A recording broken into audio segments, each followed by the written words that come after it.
ಎಲ್ಲರೂ ಹೇಗಿದ್ದೀರಾ? ಎಲ್ಲರೂ ಚೆನ್ನಾಗಿದ್ದೀರಾ ಅಂತ ಭಾವಿಸ್ತಾ ಇವತ್ತಿನ ಲಾಗ್ ಸ್ಟಾರ್ಟ್ ಮಾಡ್ತಾಯಿದ್ದೀನಿ. ಇವತ್ತಿನ ಲಾಗ್ ಏನಪ್ಪ ಅಂದರೆ ನೋಡಿ, ಹಾಗಲಕಾಯಿ ಕಡ್ಲೆಕಾಳು ಹಾಕ್ಬಿಟ್ಟು ಗೊಜ್ಜು ಥರ ಮಾಡ್ತಾಯಿದ್ದೀನಿ. ದೋಸೆಗೆ, ಇಡ್ಲಿಗೆ, ಚಪಾತಿಗೆ, ರೈಸಿಗೆ ಯಾವುದಕ್ಕೆ ಬೇಕಾದ್ರೂ ತಿನ್ಬೋದು. ರುಚಿಕರವಾಗಿ ಆರೋಗ್ಯಕರವಾಗಿ ಇರುತ್ತೆ. ನೋಡಿ, ಯಾರ್ಯಾರು ಹಾಗಲಕಾಯಿ ತಿನ್ನಲ್ಲ ಈ ರೀತಿ ಒಂದು ಸಲ ಮಾಡಿ ತಿಂದು ನೋಡಿ, ತುಂಬ ಚೆನ್ನಾಗಿರುತ್ತೆ, ತುಂಬ ಟೇಸ್ಟು ಸಹ ಬರುತ್ತೆ ಫ್ರೆಂಡ್ಸ್. ಬನ್ನಿ ಇದು ಹೆಂಗೆ ಮಾಡೋದು ಅಂತ ನೋಡ್ಕೊಬರೋಣ. ಹಾಗಲಕಾಯಿ ದೇಹಕ್ಕೆ ಎಷ್ಟು ಒಳ್ಳೆಯದು ಅಂತ ನಿಮಗೂ ಗೊತ್ತು, ನಮಗೂ ಗೊತ್ತು. ಇದು ಹಾಗಲಕಾಯಿ ಜ್ಯೂಸ್ ಮಾಡ್ತಾರೆ, ಯಾವ್ಯಾವ ರೀತಿಲೂ ಹಾಗಲಕಾಯಿ ಉಪಯೋಗಿಸ್ತಾರೆ.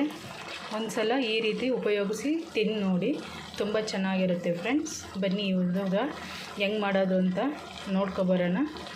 ಹಾಗಲಕಾಯಿ ಗೊಜ್ಜನ್ನು ಹೇಗೆ ಮಾಡೋದು ಅಂತ ನೋಡ್ಕೊಬರೋಣ. ಬನ್ನಿ ಫ್ರೆಂಡ್ಸ್. ನೋಡಿ ಫ್ರೆಂಡ್ಸ್, ಈಗ ಹಾಗಲಕಾಯ ನೀಟಾಗಿ ಸಣ್ಣಕ್ಕೆ ಹೆಚ್ಚಿದ್ದೀನಿ. ನೋಡಿ, ಹಾಗಲಕಾಯಿ ಮೀಡಿಯಮ್ಮಾಗಿ ಕಟ್ ಮಾಡಿದರೆ ಸಾಕು. ಇವಾಗ ಕಡಲೆಕಾಳನ್ನು ರಾತ್ರಿಯೇ ನೆನೆ ಹಾಕಿಟ್ಟಿದ್ದೆ.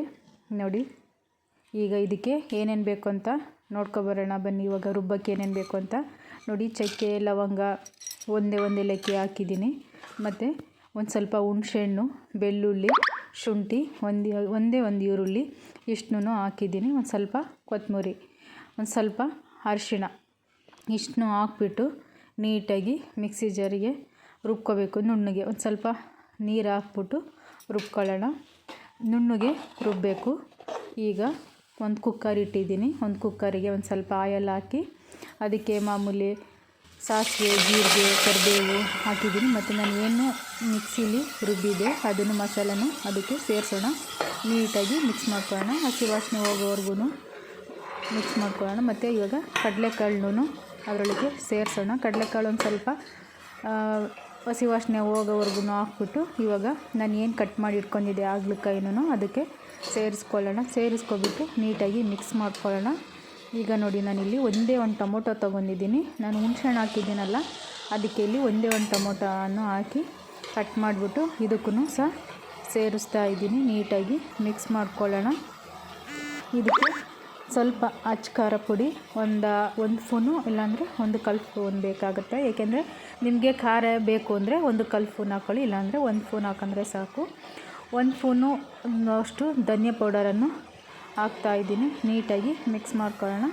ಈಗ ರುಚಿಗೆ ತಕ್ಕಷ್ಟು ಉಪ್ಪನ್ನು ಸೇರಿಸ್ಕೊಳ್ಳೋಣ. ಈಗ ಅದನ್ನು ಮಿಕ್ಸ್ ಮಾಡ್ಕೊಂಡು ಒಂದು ಸ್ವಲ್ಪ ಬೆಲ್ಲನ ಸೇರಿಸ್ಕೊಳ್ಳೋಣ. ಏಕೆಂದರೆ ಒಂದು ಸ್ವಲ್ಪ ಕೈ ಆಗಬಾರ್ದು ಅಂದ್ಬಿಟ್ಟು ಸ್ವಲ್ಪ ಬೆಲ್ಲ ಸೇರಿಸ್ಕೊಳ್ತಾ ಇದ್ದೀನಿ.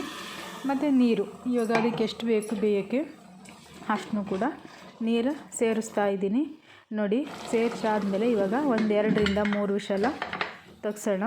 ನೋಡಿ, ಇವಾಗ 1-2-3 ವಿಷಲ್ ಬರೋವಷ್ಟರೊಳಗೆ ಈ ಕಡೆ ಚಪಾತಿ ಮಾಡ್ಕೊಳ್ಳೋಣ. ನೋಡಿ, ಚಪಾತಿಗೆ ಎಲ್ಲ ಆಗಿದೆ. ಈಗ ಚಪಾತಿಗೆ ಜೊತೆಗೆ ಸರ್ವ್ ಮಾಡ್ಕೊಳ್ಳೋಣ. ನೋಡಿ, ಇವಾಗ ವಿಷಲ್ ಬಂದಾಗಿದೆ. ಇವಾಗ ವಿಷಲ್ ತೆಗೆದುಬಿಟ್ಟು ಸರ್ವ್ ಮಾಡ್ಕೊಂಡು ತಿಂತಾಯಿದ್ರೆ ಸೂಪರಾಗಿರುತ್ತೆ ಫ್ರೆಂಡ್ಸ್. ಇವತ್ತಿನ ವಿಡಿಯೋ ಎಲ್ರಿಗೂ ಇಷ್ಟ ಆಯಿತು ಅಂತ ತಿಳ್ಕೊತೀನಿ ಫ್ರೆಂಡ್ಸ್. ಮತ್ತು ನಿಮ್ಮ ಫ್ರೆಂಡಿಗೆ, ನಿಮ್ಮ ಫ್ಯಾಮಿಲಿಗೆ ಶೇರ್ ಮಾಡಿ, ಕಮೆಂಟ್ ಮಾಡಿ. ಇನ್ನೂ ಯಾರೆಲ್ಲ ಸಬ್ಸ್ಕ್ರೈಬ್ ಆಗಿಲ್ಲ ದಯವಿಟ್ಟು ಸಬ್ಸ್ಕ್ರೈಬ್ ಮಾಡ್ಕೊಳ್ಳಿ ಫ್ರೆಂಡ್ಸ್. ರುಚಿಯಾಗಿರವ ರೆಸಿಪಿ ಹಾಕ್ತೀನಿ. ಒಂದು ಸಲ ಟ್ರೈ ಮಾಡಿ. ಯಾರೆಲ್ಲ ಇನ್ನೂ ಟ್ರೈ ಮಾಡಿಲ್ಲ ಒಂದು ಸಲ ಇದೇ ರೀತಿ ಟ್ರೈ ಮಾಡಿ ಫ್ರೆಂಡ್ಸ್. ತುಂಬ ಚೆನ್ನಾಗಿರುತ್ತೆ, ರುಚಿಕರವಾಗಿ ಆರೋಗ್ಯಕರವಾಗಿರುತ್ತೆ. ಹಾಗಲಕಾಯಿ ಯಾರಿಗೆಲ್ಲ ಇಷ್ಟ ಇಲ್ಲ ನೋಡಿ, ಅವರು ಈ ರೀತಿ ಒಂದು ಸಲ ಮಾಡ್ಕೊಂಡು ತಿನ್ನೋದ್ರಿಂದ ತುಂಬ ಚೆನ್ನಾಗಿರುತ್ತೆ. ಮತ್ತು ಇನ್ನೊಂದು ಸಲ ಮಾಡ್ಕೊಂಡು ತಿನ್ನಬೇಕು ಅಂತ ಅನಿಸುತ್ತೆ ಫ್ರೆಂಡ್ಸ್. ಬಾಯ್ ಬಾಯ್.